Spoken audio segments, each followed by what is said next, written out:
시편 45편 1절부터 17절까지 교독하겠습니다. 시편 45편 1절부터 17절 1절부터 교독합니다. 내 마음이 좋은 말로 왕을 위하여 지은 것을 말하리니 내 혀는 글솜씨가 뛰어난 서기관의 붓끝과 같도다.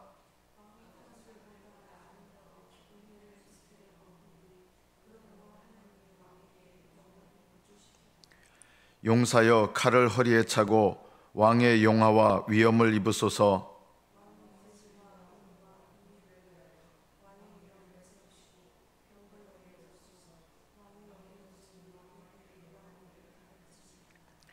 왕의 화살은 날카로워 왕의 원수의 염통을 뚫으니 만민이 왕의 앞에 엎드러지는도다.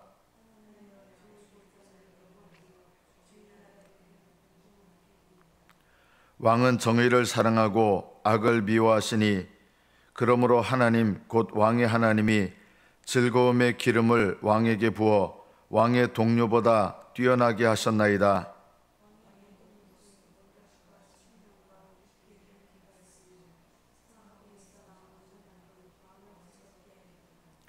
왕이 가까이 하는 여인들 중에는 왕들의 딸이 있으며 왕후는 오빌의 금으로 꾸미고 왕의 오른쪽에 서도다.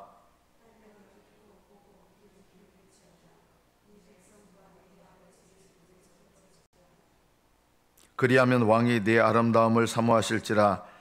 그는 네 주인이시니 너는 그를 경배할지어다.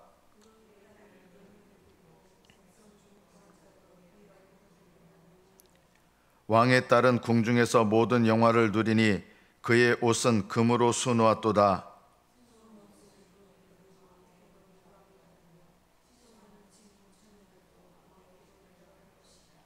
그들은 기쁨과 즐거움으로 인도함을 받고 왕궁에 들어가리로다.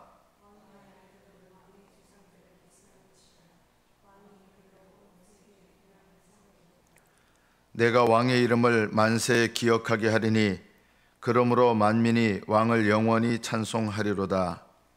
여기까지 받들어 읽겠습니다.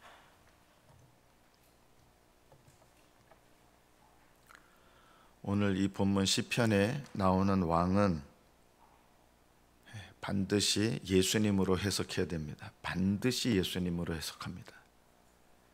그렇지 않으면 이것은 성경이 아니라 그냥 왕에게 인간 왕에게 그냥 아첨하고 인간 왕을 찬양하는 그런 내용밖에 되지 않습니다.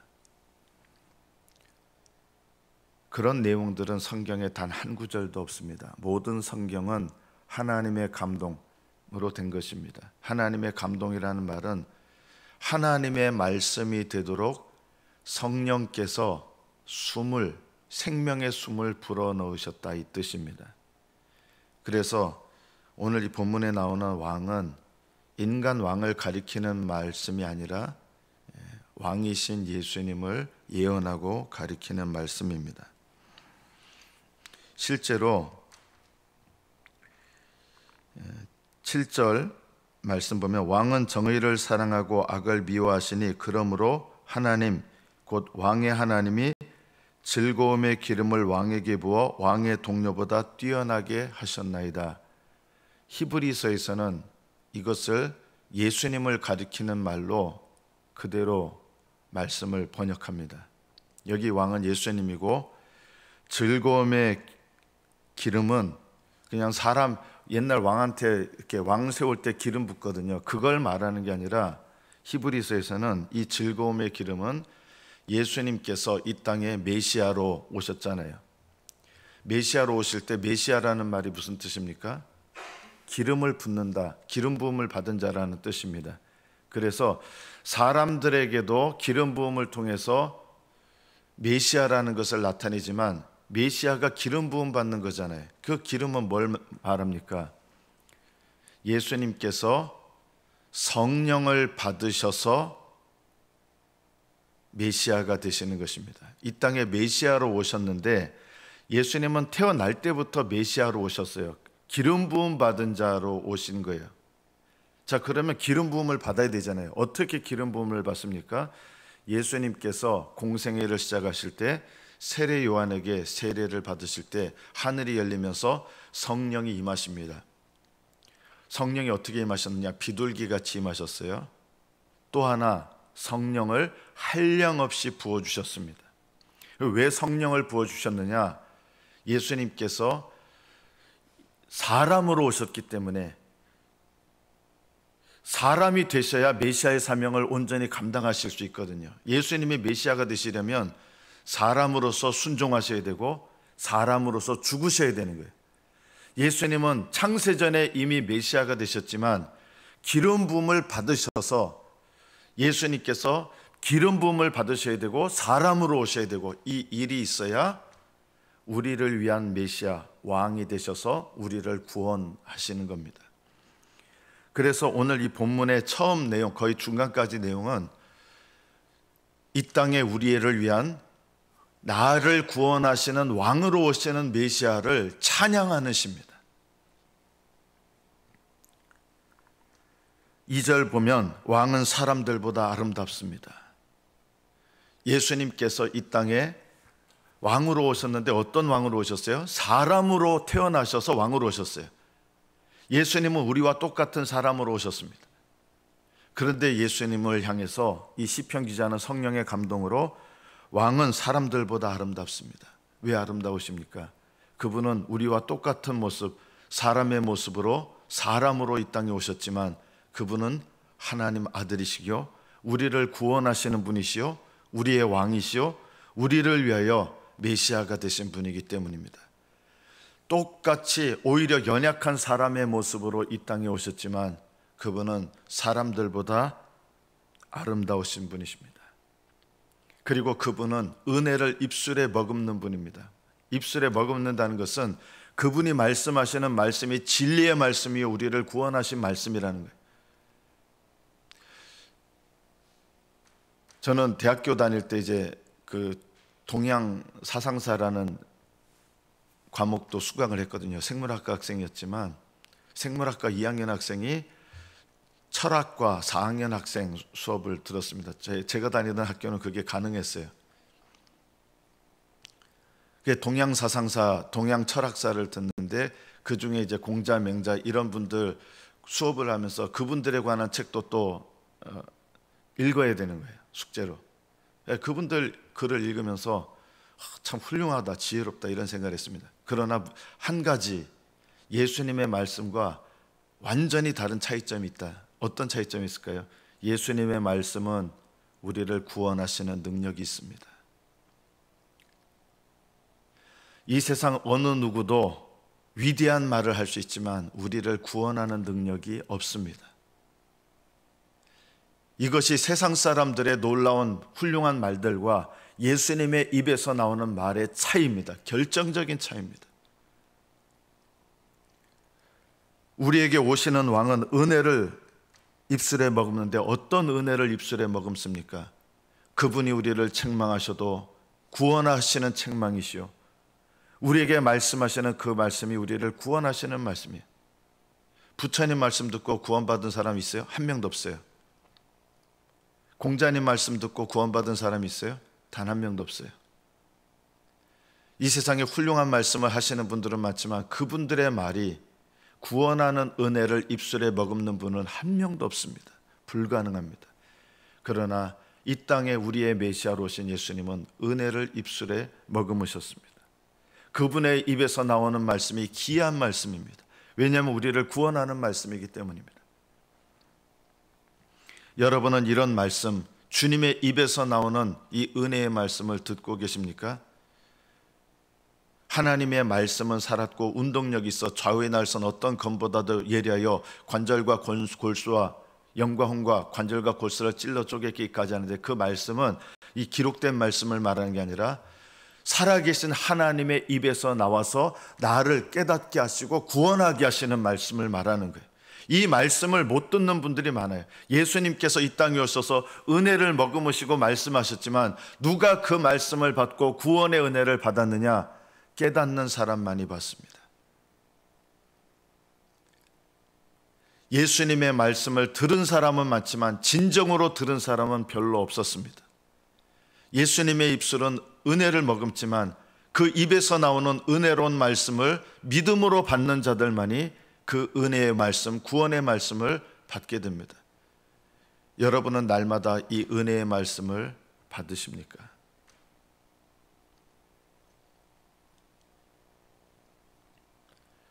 밥 한 끼 굶는 거 굶어도 안 죽어요. 근데 밥 먹는 건요, 죽어도 안 잊어먹잖아요. 한 끼는 잊어버릴지 모르지만 두 끼를 굶는 분은 별로 없어요. 왜냐하면 견딜 수가 없거든요. 하나님을 사랑하는 사람들은요, 말씀을 굶을 수가 없어요. 기도 시간을 굶을 수가 없어요. 하나님을 사랑하지 않기 때문에 말씀을 안 읽어도 아무렇지 않은 거예요. 기도 안 해도 아무렇지 않은 거예요.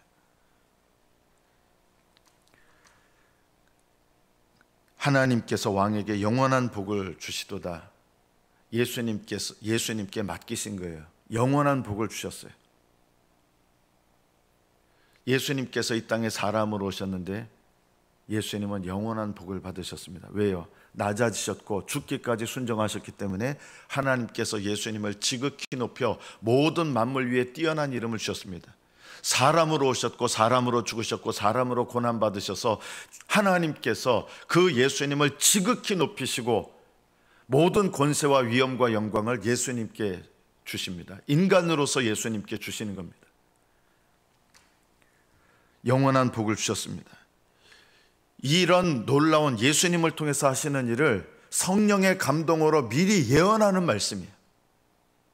이 시편 45편은 메시아로 오신 예수님을 예언하는 말씀입니다.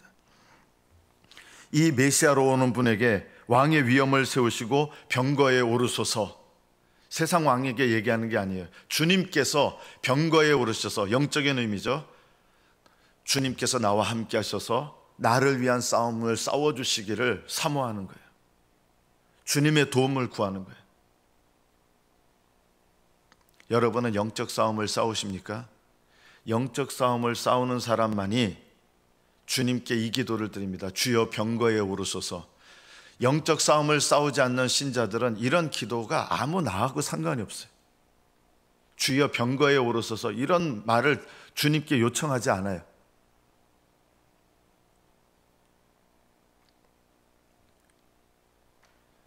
영적 싸움을 싸우는 그리스도인들이 너무나 적습니다. 그래서 주님께 도와달라고 기도하지 않아요. 병거에 올라달라고, 나와 함께 싸워달라고 주님께 기도하지 않아요. 왜요? 영적 싸움을 싸우지 않기 때문입니다. 여러분이 영적 싸움을 싸우지 않으면요, 어떤 일이 일어나느냐? 편안해집니다. 놀랍게도. 왜냐하면 마귀도 그냥 내버려 두기 때문에. 마귀는 여러분이 죽은 믿음이 되면 여러분을 건들지 않습니다. 그래서 편안합니다. 신앙생활이 편안합니다. 그러나 영적 싸움을 싸우면 마귀가 여러분을 그냥 내버려 두지 않습니다. 그리고 여러분 속에서 불이 일어납니다. 영과 혼의 싸움이 내 속에서 일어나고 영과 영의 싸움이 날마다 일어나기 때문에 마귀가 그냥 내버려 두지 않고 내 육신, 내 안에 남아있는 육신이 나를 그냥 내버려 두지 않아요. 영적 싸움이 일어납니다. 이 싸움이 안 일어나니까 편안해요. 편안하니까 뭘 안 해요? 기도 안 해요. 기도 안 하면 편안합니다. 여러분, 기도 생활 안 하면 편안해집니다. 왜 그런지 아십니까? 마귀가 여러분 그냥 내버려 두기 때문이에요. 그러나 이게 복된 거예요. 이게요, 내가 전혀 고통을 못 느끼는데 내 속에서 암이 자라는 거하고 똑같은 거예요. 암이 자라고 있어요. 그리고 암이 어느 정도 이상으로 자라면 통증을 느낍니다. 암이 자라서 통증을 느낄 때는 어느 때예요? 고칠 수 없는 때예요. 많은 그리스도인들이 암이 자라고 있습니다. 언제 통증을 느끼는지 아세요? 주님의 심판대 앞에 가게 됐을 때, 그때 통증을 느껴요. 그러나 그때는 늦는 경우가 대부분입니다. 들어가기를 구하여도 못하는 자가 많으리라. 그제서야 문을 열어달라고 하는데 문이 열리지 않습니다. 왜냐하면 기름과 함께 등을 준비하지 않은 신자들은 혼인잔치 자리에 들어가지 못하기 때문입니다. 많은 분들이 아무 때고 주님이 받으시는 줄로 착각합니다. 그래서 지금 편안하게 신앙생활합니다. 하나님께서 왕에게 기름을 부으시는데 이 기름은 즐거움의 기름입니다. 세상 즐거움이 아니라 하나님과 신령한 기쁨, 하나님의 일을 하는 즐거움, 이 즐거움이 성령을 받아서 하나님의 뜻을 이루는 즐거움, 이 즐거움의 기름을 부어서 왕의 동료들보다 다른 왕들도 있어요. 그러나 그런 왕들은 구원의 역사를 이루지 못해요. 그러나 우리에게 왕으로 오신 예수님은 성령을 받으셔서 공생애를 사시고 죽기까지 순종하셔서 구원의 역사를 이루셨습니다. 이 일을 믿음으로 바라보면서 벌써 예수님 오시기 전에 천년 전쯤에 훨씬 더 전에 있는 사람이 예수님을 찬양하는 거예요. 그리고 예수님을 찬양하면서 가슴이 뜨거운 거예요.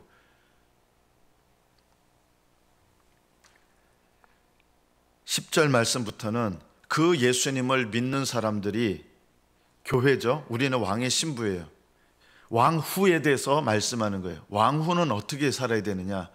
우리의 왕이신 예수님을 믿는 왕후들, 교회, 우리는 어떻게 신앙생활해야 되느냐?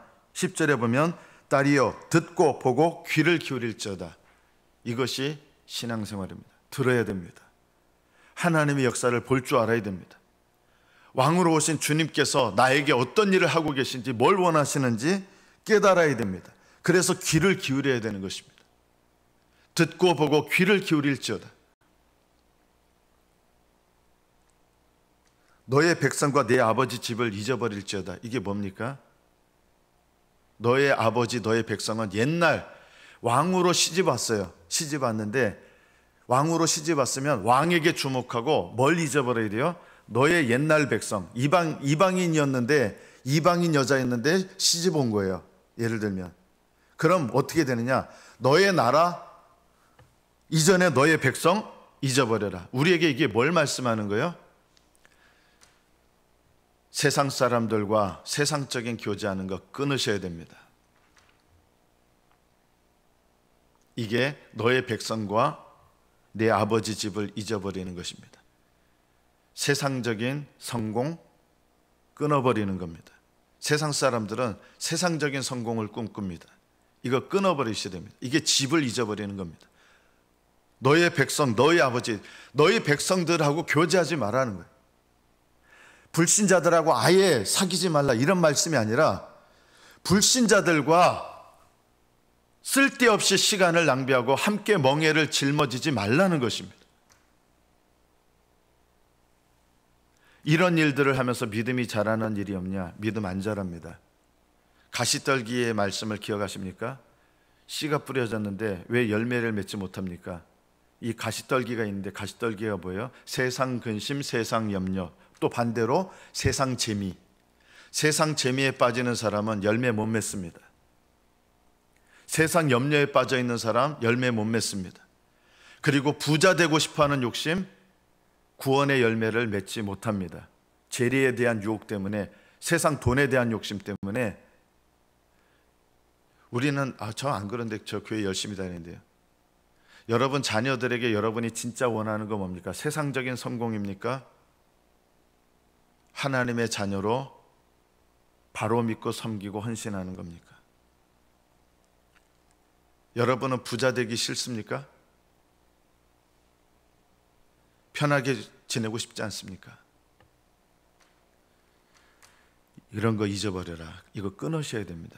이런 거 계속하시면서 믿음 잘하지 않습니다.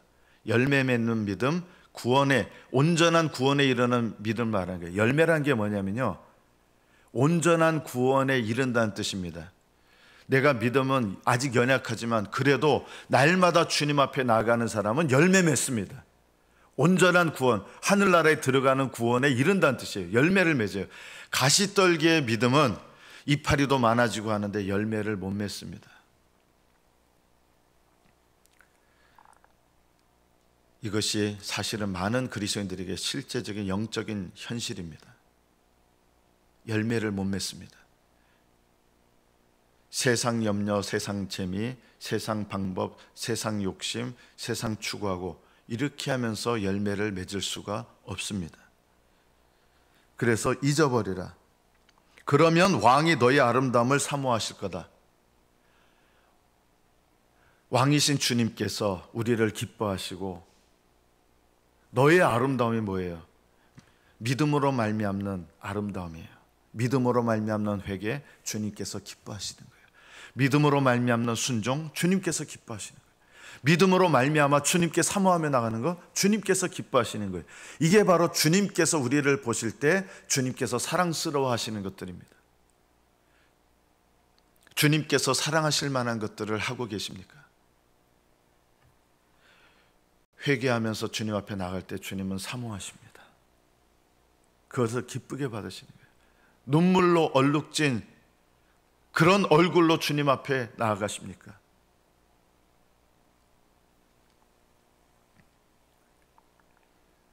기도하실 때 한탄하면서 기도하지 마십시오. 그거는 회개가 아닙니다. 한탄한다는 게 뭐예요? 나에게 일어난 어떤 불행한 결과들, 그거 돌아보면서 막 그냥 그게 회개인 줄 알아요. 그거 회개 아니에요. 회개는요, 그런 것들로부터 돌아서서 주님께 나가는 게 회개인데, 맨날 그냥 왜 내 인생이 이렇게 됐는지 몰라, 왜 우리 집이 이렇게 됐는지 몰라, 남편 바라보면서 원망하고, 자식 바라보면서 원망하고, 심지어는 교회 바라보면서 원망하고, 교회 바라보면서 원망하시는 분들도 많아요. 그게 회개인 줄 알아요. 회개는 이전의 것에서 돌이켜서 하나님께로 나아가는 것입니다. 이것이 왕후가 해야 될 일입니다. 내 죄를 깨닫고 슬퍼하면서 주님께 나가는 것은, 이거는 주님께서 사모하시는, 어여삐 받으시는 것들이에요. 그런데 과거에 나의 인생 가운데 이루어진 일 보면서 아유, 내 인생 불쌍하다고. 여러분, 이거는 한탄이에요. 자기 연민에 빠지는 건 불신앙이에요. 내가 남편을 잘못 만났어. 한탄이에요. 내가 자식을 잘못 만났어. 내가 부모를 잘못 만났어. 이거 한탄하는 거예요. 하나님 앞에 한탄하지 마세요. 내가 결혼을 잘못했어. 한탄하지 마세요. 하나님이 원하시는 건 회개지 한탄이 아니에요. 우리 집에 왜 이런 일이 일어나야 됩니까? 그거 왜 하나님께 묻습니까? 우리 교회에 왜 이런 일이 일어나야 됩니까? 그거 왜 하나님께 묻습니까? 회개는 안 하고. 한탄하지 마십시오. 회개하십시오. 한탄과 회개는 전혀 다른 것입니다. 회개는 내 죄를 돌아보며 주님께 나아가는 것입니다. 한탄은 이 사람의 죄를 바라보고, 우리 집의 죄를 바라보고, 남의 죄를 바라보고, 부모의 죄를 바라보고, 교회의 죄를 바라보고, 세상의 죄를 바라보면서 그냥 내 스스로를 불쌍히 여기는 거예요. 이거는요, 회개가 아니라 한탄이에요. 이런 잘못된 한탄은 기도를 가로막습니다. 왕후가 해야 될 일은 아름다운 옷을 입고 왕께로 나아가는 겁니다. 어떤 옷이 아름다운 옷입니까? 여러분이 회개의 옷을 입을 때 하나님께서 기뻐하십니다. 여러분이 거룩함의 옷을 입을 때 주님께서 기뻐하십니다. 여러분이 주님을 향하여 소망을 가지고 애를 쓰려고 할 때 주님께서 그 열심의 옷을 기뻐하십니다. 이런 옷을 입고 왕으로서 주님께 나아가셔야 됩니다. 우리는 날마다 기쁨과 즐거움으로 인도함을 받고 왕궁에, 이 아름다운 옷을 입고 날마다 왕이 계신 왕궁에 들어가야 됩니다. 이것이 신앙생활입니다. 그래서 신앙생활은 우중충한 것이 아닙니다. 여러분의 신앙생활 가운데 하나님을 사모하는 마음, 기뻐하는 마음, 회개는 은혜지 우중충한 게 아니에요. 내 죄를 보면서 그 죄를 버리고 주님께 갖고 나가야 되는데 맨날 자기 죄를 보면서 한탄해요. 내 죄를 보면서 한탄해요. 그건 회개가 아니에요. 마지막 세 번째는 우리는 또 한편으로 보면 왕의 아들들입니다. 주님의 약속으로 말하면 왕후고요. 또 약속을 상속받는 자, 장차 주님께서 이 땅에 오실 때 우리가 받을 약속이 있거든요. 그 약속으로 말하면 우리는 그 약속을 받은 자이기 때문에 또 우리는 한편으로 아들이에요. 우리는 예수님의 신부기도 하고 예수님의 아들이기도 해요. 이게 이해가 되십니까? 여러분, 하나님 자녀인 것도 맞지만 하나님 약속 안에서 예수님의 아들이기도 합니다. 우리는 왕의 아들입니다. 그래서 왕권을 이어받을 겁니다. 왕의 아들들은 왕의 조상들을 계승할 것이라. 우리는 뭘 계승합니까? 믿음의 조상들의 믿음을 계승해야 됩니다. 아브라함의 믿음처럼, 그리고 회개하고 돌이킨 주의 백성들의 믿음처럼 그 믿음을 본받아야 됩니다. 왕이 그들로 온 세계의 군왕을 삼으리로다. 자녀들이요, 왕 같은 제사장이 돼서 왕 노릇을 하게 됩니다. 군왕을 삼으실 때가 올 거예요. 내가 왕의 이름을 만방에 기억하게 하리니 그러므로 만민이 왕을 영원히 찬송하리로다. 왕의 아들들이 해야 될 일이 있습니다. 왕을 영원히 찬송하는 것입니다. 여러분이 하나님의 아들 또는 왕의 아들로서 마땅한 게 뭐냐? 왕을 찬양하는 것입니다. 찬양하고 계십니까? 내 인생 가운데서 원망이 있고 불평이 있고 감사가 없는 사람은요, 왕을 찬양할 수가 없어요. 불평하면서 어떻게 한 입으로 불평하고 한 입으로 찬양합니다. 주님은 그런 찬양을 받으실 수가 없어요. 한 입으로 원망하면서 교회 와가지고 집에서 그냥 막 원망하고 살다가 교회 와가지고 하나님을 찬양해요. 그게 가능합니까? 한 입으로 쓴물과 단물을 너희가 내는데 하나님은 그런 물을 받아주시지 않는다는, 기뻐하시지 않는다는 거예요. 우리가 하나님을 찬양하려면 우리의 입술에서 떠나야 될 게 있어요. 그게 뭐가 떠나야 됩니까? 원망하는 입술, 자랑하는 입술, 불평하는 입술, 누군가 비난하는 입술, 이런 것들을 내 입에서 멀리 하셔야 됩니다.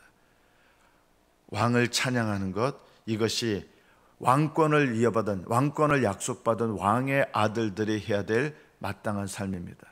이것을 다른 말로 말하면 이것입니다. 찬양을 무슨 찬송 부른다는 것만이 아닙니다.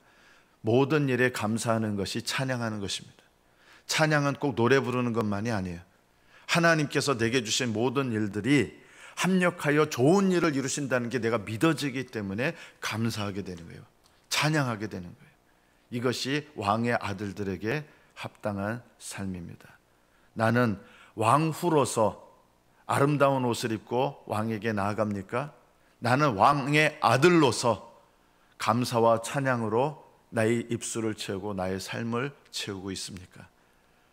아름다운 옷을 입고 왕에게 나아가는 왕후로, 그리고 하나님의 약속을 받은 자로서 그 약속에 걸맞는 감사와 찬양의 삶으로 여러분의 삶을 새롭게 드리시기를 예수님의 이름으로 축복합니다. 기도하겠습니다.